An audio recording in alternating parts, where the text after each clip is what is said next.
Distribution ng earnings kapag gumamit kayo ng music na hindi kayo ang original at malaki ang chance na magkaroon pa kayo ng copyright claim. Or else naman ay sharing ng revenue or nakadepende sa owner ng music or audio once na na-detect nila ito.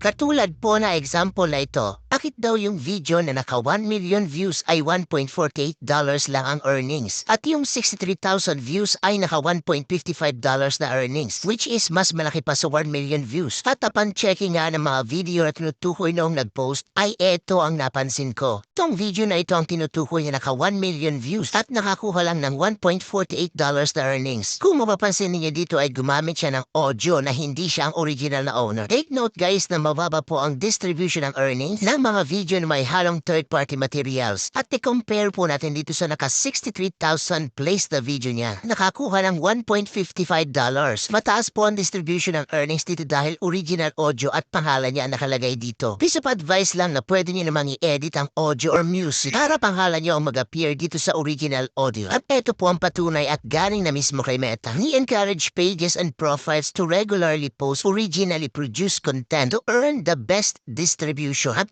napakalinaw po dyan na mas malaki ang earnings kapag original video ang in-upload natin. Follow and share.